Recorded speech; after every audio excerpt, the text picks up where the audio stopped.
Updated December 3, 2017 123,749. The benefits expected from an overhaul of the criminal justice system in New South Wales are a mirage, according to a key section of the state's legal profession.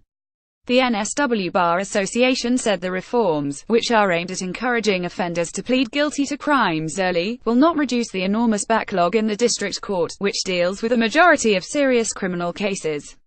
It is close to breaking point. The criminal justice system in New South Wales, in particular, in the District Court, Bar Association President Arthur Moses SC told the ABC, a key element of the reforms is the introduction of a strict set of sentencing discounts which have previously been left for judges to determine.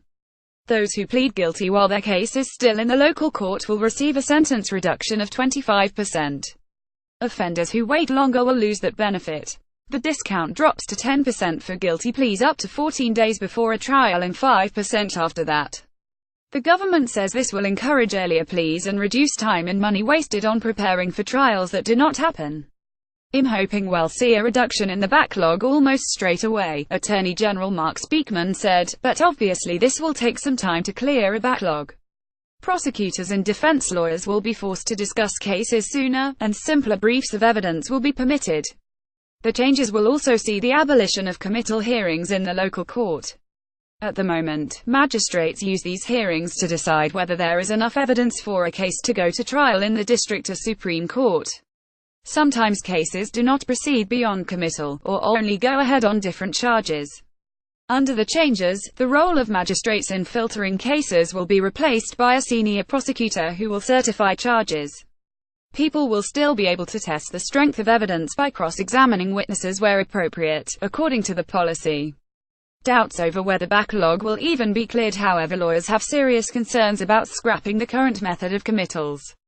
It's a judicial officer who's sitting there weighing up that evidence and considering, is this enough to warrant a matter to go to trial? Pauline Wright, president of the NSW Law Society, said. But the Attorney General said committal hearings had already been removed in England, Wales, New Zealand and several Australian states. The reforms have the strong support of victims advocate Howard Brown. The current system is failing and failing miserably. This new system should make a huge improvement, he said. But the Bar Association says the changes will not reduce the backlog in the district court, which is handling more than 2,000 trials and has almost 1,200 sentencing matters pending, on the latest figures. I think the Attorney General is being optimistic in relation to that issue and I don't doubt his bona fides, but I think he's being ill-advised, Mr. Moses said. He said what was needed was a significant increase in legal aid funding and more judges on the district court. You can't continue to have a court where there are 2,000 cases pending, with a small number of judges, with increasing workloads, he said. The government has allocated $90 million to the package over 4 years.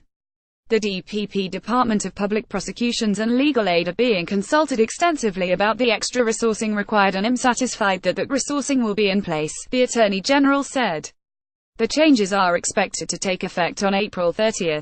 Topics: Law, Crime and Justice, Courts and Trials, States and Territories. NSW first posted December 3, 2017 120,113.